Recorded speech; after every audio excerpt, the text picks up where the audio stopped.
Violence cannot change anything in this world. Though so many people tried in past, હિંસાથી કશું બદલાતું નથી. તલવાર એ વિશ્વ બદલી નથી શકતી. Forget it. ભૂલી જાઓ. તલવારની જરૂર નથી. હા, થોડાક લોકોને મારી શકાશે, થોડું લોહી વહેવડાવી શકાશે, પણ પરિવર્તન નહીં આવે. નહીં આવે. હા, થોડીક જમીન તમારી થઈ જશે, થોડીક સંપત્તિ થઈ જશે. So what? પૂરું વિશ્વ કેટલું વિશાળ છે. સિકંદરો નિષ્ફળ ગયા હતા, નેપોલિયનો નિષ્ફળ ગયા હતા, તલવારથી વિશ્વ જીતવા નીકળ્યા હતા, અને ઘર સુધી ન પહોંચી શક્યો સિકંદર રસ્તામાં મૃત્યુ પામ્યો. નથી જીતાતું તલવારથી.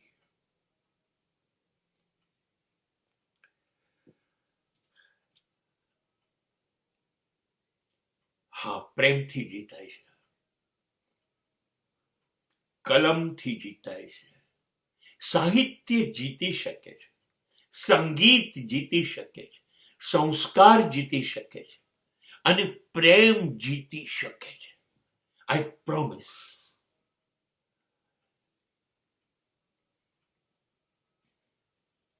આજે વિશ્વમાં સૌથી વધુ લોકો ખ્રિસ્તી ધર્મને માને છે અને સૌથી વધુ ચર્ચ છે.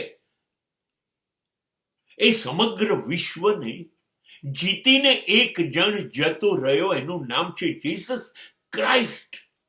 એ પ્રેમ પ્રેમ પ્રેમ કરતો કરતો ફાંસીએ ચડી ગયો, પ્રેમથી જીતી ગયો. એક પણ માણસને મારી નાખ્યા વગર મહાવીર અને બુદ્ધ 2,500-3,000 વર્ષથી રાજ કરી રહ્યા છે લોકોના દિલમાં. આપણે સમજવું નથી. વિશ્વને યુદ્ધની નહીં, બુદ્ધની જરૂર છે. નહીં. We are doing all nonsense. આપણે આ કર્યા જ કરવું છે. આપણે એવું માનીએ છીએ, હા, એ જમાનો હતો તલવારનો.